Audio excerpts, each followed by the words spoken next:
Assalamualaikum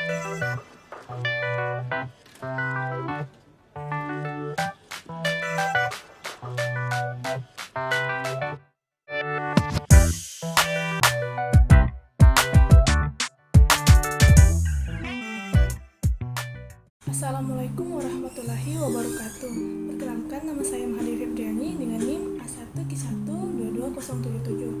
Nah, pada video kali ini saya akan menjelaskan mengenai jenis-jenis anak berkebutuhan khusus.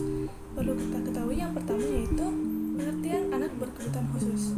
Anak berkebutuhan khusus atau children with special needs ialah anak secara fisik atau sensorik, intelektual, sosial, emosional, dan atau kemampuan berkomunikasinya menyimpang dari kriteria normal secara signifikan, sehingga karena penyimpangan tersebut membutuhkan layanan pendidikan khusus atau special education. Nah, selanjutnya yaitu klasifikasi anak berkebutuhan khusus. Yang pertama yaitu ABK temporer atau anak berkebutuhan khusus sementara, di mana anak yang mengalami hambatan belajar dan hambatan perkembangan disebabkan oleh faktor-faktor eksternal. Yang kedua yaitu anak berkebutuhan khusus permanen, di mana anak-anak yang mengalami hambatan belajar dan hambatan perkembangan yang bersifat internal dan akibat langsung dari kondisi kecacatan. Nah, selanjutnya yaitu contoh anak berkebutuhan khusus temporer. Contoh yang pertama yaitu ketika anak sekolah baru yang pindah ke suatu daerah mengalami kehidupan dua bahasa. Nah, di daerah sebelumnya anak berkomunikasi dalam bahasa Bugis, akan tetapi ketika di sekolah baru di Jawa menyebabkan munculnya kesulitan dalam belajar atau berkomunikasi dengan temannya. Nah, anak seperti ini pun dapat dikategorikan sebagai anak berkebutuhan khusus sementara atau temporer, dan oleh karena itu ia memerlukan layanan pendidikan yang disesuaikan atau pendidikan kebutuhan khusus. Apabila hambatan belajar membaca seperti itu tidak mendapatkan intervensi yang tepat, boleh jadi anak ini akan menjadi anak berkebutuhan khusus permanen. Nah, selanjutnya yaitu contoh anak berkebutuhan khusus permanen. Yang pertama yaitu tunanetra. Tunanetra merupakan salah satu tipe anak berkebutuhan khusus atau ABK yang mengacu pada hilangnya fungsi indera visual seseorang untuk melakukan kegiatan kehidupan atau berkomunikasi dengan lingkungannya. Mereka menggunakan indera non-visual yang masih berfungsi seperti indera pendengaran, perabaan, pembau, dan perasa atau pengecapan. Nah, menurut Ardi dalam bukunya, klasifikasi tunanetra berdasarkan daya penglihatannya terbagi menjadi 3. Di antaranya yang pertama yaitu tunanetra ringan atau defective vision, low vision, yakni mereka yang memiliki hambatan dalam penglihatan, akan tetapi mereka masih dapat mengikuti program-program pendidikan dan mampu melakukan pekerjaan atau kegiatan yang menggunakan fungsi penglihatan. Yang kedua yaitu tunanetra setengah berat atau partially sighted, yakni mereka yang kehilangan sebagian daya penglihatan hanya dengan menggunakan kaca pembesar, mampu mengikuti pendidikan biasa atau mampu membaca tulisan yang bercetak tebal. Yang ketiga yaitu tunanetra berat atau totally blind, yakni mereka yang sama sekali tidak dapat melihat. Selanjutnya contoh yang kedua yaitu tunarungu. Tunarungu adalah kekurangan atau kehilangan kemampuan mendengar baik sebagian atau seluruhnya yang dialami oleh individu. Penyebabnya yaitu karena tidak fungsinya sebagian atau seluruh alat pendengaran, sehingga individu tersebut tidak dapat menggunakan alat pendengarannya dalam kehidupan sehari-hari. Nah, tunarungu sendiri dibagi dalam beberapa kelompok. Yang pertama yaitu gangguan pendengaran sangat ringan, itu 27-40 disable. Selanjutnya yang kedua yaitu gangguan pendengaran ringan, yaitu 41-55 disable. Yang ketiga gangguan pendengaran sedang, yaitu 56-70 disable. Yang keempat gangguan pendengaran berat, itu 71-90 disable. Yang terakhir yaitu gangguan pendengaran ekstrim atau tuli di atas 91 disable. Nah, contoh yang ketiga yaitu anak tunagrahita adalah suatu kondisi anak yang mengalami kesulitan dan keterbatasan perkembangan mental intelektual dan ketidakcakapan dalam komunikasi sosial di bawah rata-rata, sehingga mengalami hambatan dalam menyelesaikan tugas-tugasnya. Seseorang dikatakan tunagrahita apabila memiliki 3 indikator, yaitu yang pertama, keterhambatan fungsi kecerdasan secara umum atau di bawah rata-rata. Yang kedua, ketidakmampuan dalam perilaku sosial atau adaptif. Dan yang ketiga yaitu hambatan perilaku sosial atau adaptif terjadi pada usia 13 perkembangan, yaitu sampai dengan usia 18 tahun. Berdasarkan tingkat kecerdasannya, anak tunagrahita diklasifikasikan menjadi 4, yaitu yang pertama tunagrahita ringan, yaitu seseorang yang memiliki IQ 55-70. Yang kedua tunagrahita sedang, seseorang dengan IQ 40-55. Yang ketiga yaitu tunagrahita berat, seseorang yang memiliki IQ 25-40. Kemudian yang terakhir, yang keempat, yaitu tunagrahita berat sekali, yaitu seseorang yang memiliki IQ kurang dari 25. Selanjutnya contoh yang keempat yaitu tunalaras, di mana tunalaras adalah anak yang tidak mampu menyesuaikan diri terhadap lingkungan sosial atau bertingkah laku menyimpang baik pada taraf sedang, berat, dan sangat berat sebagai akibat terganggunya perkembangan emosi dan sosial atau keduanya, sehingga merugikan dirinya sendiri maupun lingkungan sekolah, keluarga, dan masyarakat. Anak tunalaras diartikan sebagai anak-anak yang sulit untuk diterima dalam berhubungan secara pribadi maupun sosial karena memiliki perilaku yang ekstrim yang sangat bertentangan dengan norma yang berlaku di masyarakat.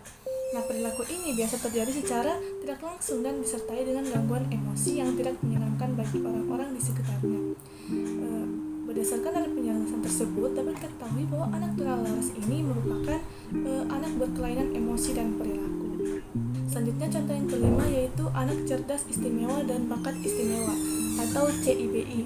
Anak berbakat ini adalah mereka yang memiliki kemampuan-kemampuan yang unggul dalam segi kecerdasan atau intelijensi, kreativitas, teknik sosial, estetika, fisik, dan tanggung jawab yang jauh lebih tinggi dibandingkan dengan anak normal seusianya. Sehingga untuk mewujudkan potensinya menjadi prestasi yang nyata memerlukan penyesuaian pelayanan khusus. Kemudian definisi menurut IDEA adalah anak yang memiliki kemampuan yang melebihi dari kemampuan orang lain pada umumnya dan mampu untuk menunjukkan hasil kerja yang sangat tinggi. Nah, cerdas istimewa berbakat istimewa ini dapat dilihat dari berbagai area seperti kemampuan intelektual secara umum, akademis yang khusus, berpikir kreatif, kepemimpinan, seni, dan psikomotor. Seorang anak dapat dikatakan berbakat apabila ia memiliki kemampuan yang di atas rata-rata dan memiliki komitmen terhadap tugas yang tinggi dan juga kreatif. Selanjutnya contoh yang keenam yaitu tunadaksa. Anak tunadaksa yaitu anak yang mengalami kelainan atau kecacatan yang ada pada sistem tulang, otot, dan persendian.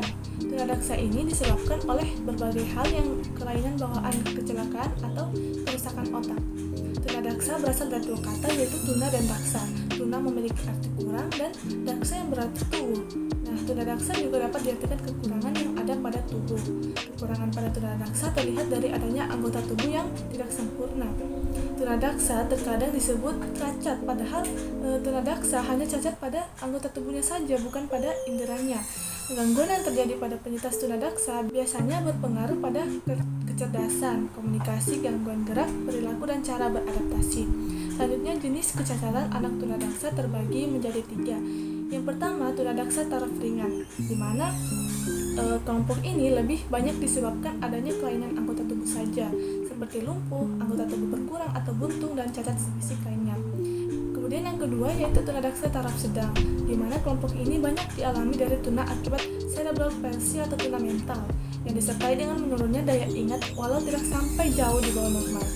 Kemudian yang ketiga yaitu tunadaksa taraf berat, di mana pada umumnya anak yang terkena kecacatan ini tingkat kecerdasannya tergolong dalam kelas debil, imbesil, dan idiot.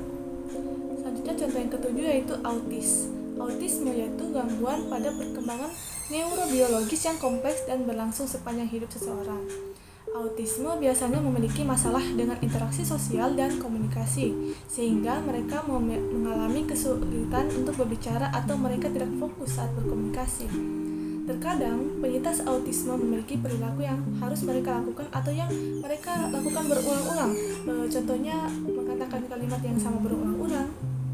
Mereka terkadang juga menggunakan isyarat atau dengan cara menunjuk sesuatu objek untuk menggambarkan isyarat mereka. Di mana autisme juga terkadang memberikan respon yang berbeda jika mereka sedang mengalami kesedihan, bahkan bisa melukai dirinya sendiri. Nah, ciri-ciri anak autisme ini yaitu memiliki gangguan. Yang pertama yaitu gangguan dalam interaksi sosial. Contohnya yaitu kurang menguasai cara untuk mengembangkan hubungan dengan teman sebaya yang sesuai dengan tingkat perkembangannya. Yang kedua yaitu gangguan dalam komunikasi. Contohnya yaitu penurunan kemampuan untuk memulai atau mempertahankan percakapan dengan orang lain. Yang ketiga, pola perilaku minat dan kegiatan yang berulang. Contohnya yang pertama yaitu kepatuhan yang tampaknya tidak fleksibel terhadap rutinitas atau ritual khusus yang tidak memiliki fungsi yang penting. Yang kedua yaitu menggerakkan anggota tubuh secara berulang seperti menepuk tangan secara terus-menerus. Nah, contoh yang kedelapan yaitu tunawicara. Menurut Samuel A. Crick pada tahun 1986 dalam buku Morris tahun 2001 halaman 27, tunawicara adalah individu yang mengalami kesulitan berbicara.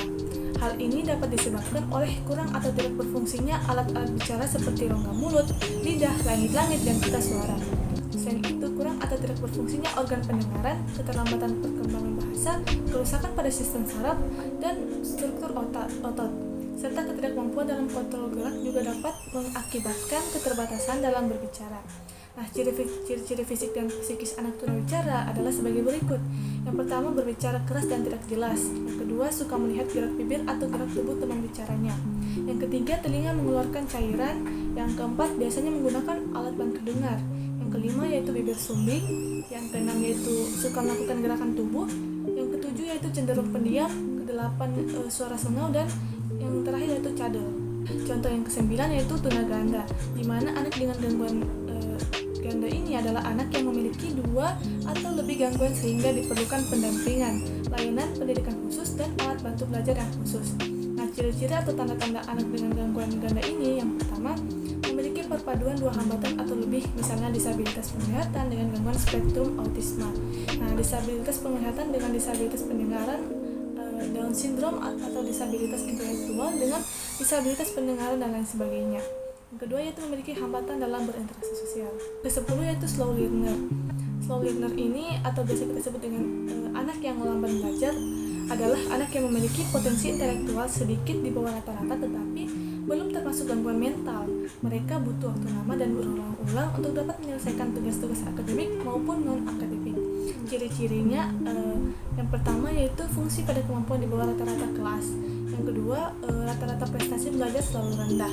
Nah, selanjutnya contoh yang ke-11 adalah anak dengan kesulitan belajar khusus atau specific learning disabilities.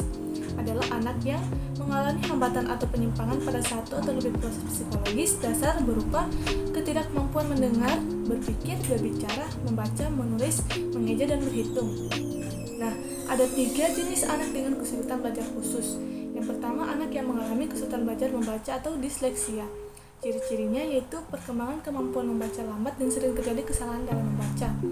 Kemudian kemampuan memahami isi bacanya itu rendah dan dalam menulis sering terjadi huruf yang hilang dalam satu kata pada awal, tengah, atau akhir kata, atau sulit membedakan bentuk huruf atau angka yang hampir sama seperti menulis huruf D menjadi B, begitu sebaliknya.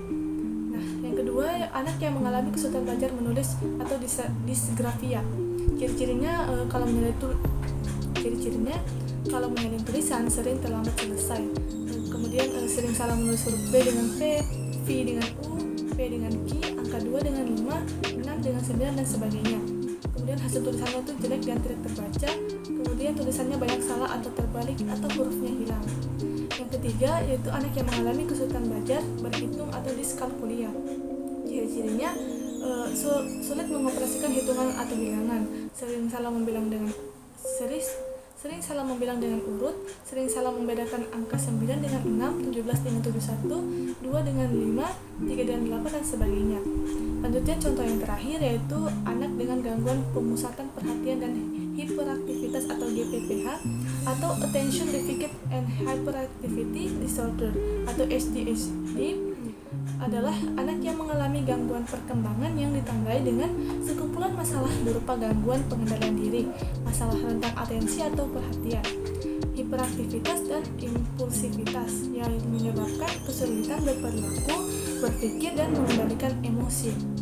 Nah, ciri-cirinya yaitu inatensi atau kesulitan memusatkan perhatian, seperti tidak mau mendengar, gagal menuntaskan tugas-tugas, sering menghilangkan benda-benda, tidak dapat berkonsentrasi, perhatian yang mudah terganggu, suka melamun. Nah, itulah tadi yang dapat saya jelaskan mengenai jenis-jenis anak berkebutuhan khusus ini. Nah, lebih dan kurangnya mohon dimaafkan. Saya akhiri dengan ucapan wabillahi taufiq wal hidayah. Wassalamualaikum warahmatullahi wabarakatuh.